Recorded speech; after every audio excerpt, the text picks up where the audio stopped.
Hello everyone, this side Mansi from सरकारी तैयारी। आज का हमारा टॉपिक है, आज हम न्यू थ्योरी के साथ यहाँ पर आए हैं और ये थ्योरी बहुत ज़्यादा इंपॉर्टेंट है एग्जाम के पॉइंट ऑफ व्यू से, क्योंकि हम जानते हैं कि DSSB की अभी भर्ती निकलने वाली है, प्लस सीटेट के जो एग्जाम हो रहे हैं, इसके लिए थ्योरी मस्ट है। बिकॉज इसमें एटलीस्ट 5 नंबर आपके कवर हो जाएंगे, जिसमें आप सिर्फ इतना ही पढ़ लेंगे, इससे बाहर से पढ़ने की कोई भी ज़रूरत नहीं है। तो आइए चलिए स्टार्ट करते हैं। फर्स्टली मैं बता दूं तो ये CTET, KVS, DSSB, HTET, PTET किसी भी एग्जाम के लिए जो कि टीचिंग से रिलेटेड है, सबके लिए इंपॉर्टेंट है। तो जस्ट मार्क करके रख लीजिए। तो हमारी थ्योरी का नाम है मल्टीपल इंटेलिजेंस थ्योरी।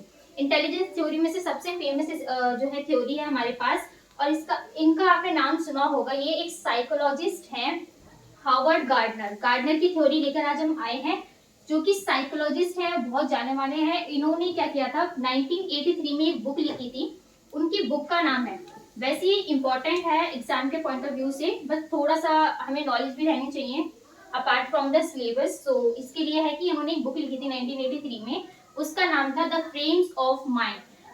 आपने माइंड जब आपने सुना तो उसी से आपको पता चल गया होगा कि इन्होंने जो इंटेलिजेंस थ्योरी दी है वो इंटेलिजेंस माइंड से रिलेटेड है। इंटेलिजेंस किससे, माइंड से रिलेटेड है। तो हम वही इंटेलिजेंस की बात करेंगे जो कि इन्होंने अपनी बुक में खुद लिखी है और हमें बताई है। तो चलिए पहले तो मैं इससे थोड़ी सी अपार्ट फ्रॉम द सिलेबस आपको नॉलेज दे देती हूँ कि इनका जो टाइप्स थे, 7 टाइप्स आए थे 1983 में, देन 8 टाइप्स आए थे 1998 में, एंड मस्ट है क्योंकि ये एनसीईआरटी में आपको जो बताया है, उन्होंने यही बताया कि हमें 8 टाइप को लेकर चलना है, ना हमें 7 देखना है, ना हमें 9 टाइप्स देखने हैं। एक्चुअली हमारे पास 9 टाइप्स भी हैं इसकी, बट हमें सिर्फ 8 फॉलो करना है बिकॉज एनसीईआरटी ये कहती है और हमें एनसीईआरटी के साथ जाना है। तो चलिए पहली जो थ्योरी है उन्होंने दिया था मल्टीपल इंटेलिजेंस, वो दिया था verbal linguistic intelligence.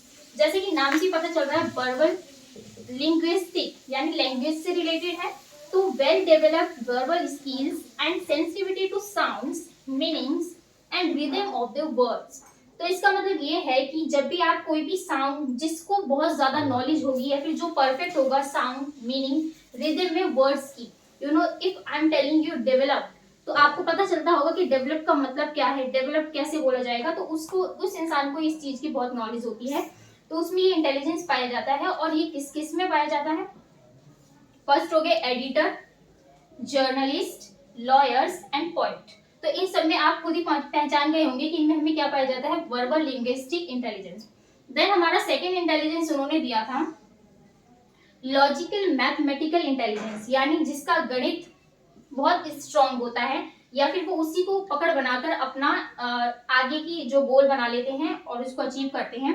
Ability to think conceptually and abstractly and capacity to discern logical and numerical patterns.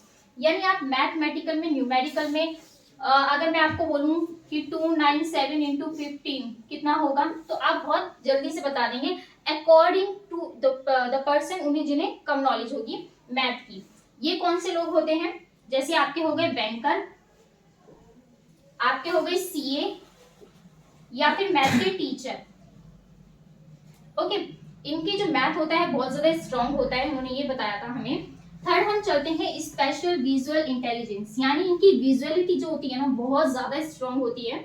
इसमें क्या होता है, जैसे कि हम एग्जांपल्स लेते हैं आर्किटेक्ट्स, मतलब वो अपने माइंड में ये सब चीजें सोच लेते हैं कि कैसे उसका पैटर्न करना है, कितने एरिया में उनको कवर करना है, कितना उन्हें स्पेस को और अच्छे से कंटेन करना है, ये सब वो चीजें देख लेते हैं। तो फर्स्ट हो गया architect, city planner, engineers, graphic designer, landscape and photographer. आप ये शादियां अटेंड करते हैं तो आप देखते हैं कि फोटोग्राफर जो होते हैं उनका जो विजुअली माइंड होता है ना, वो हम जैसे नॉर्मल जो लोग होते हैं उनसे अलग होता है बिल्कुल।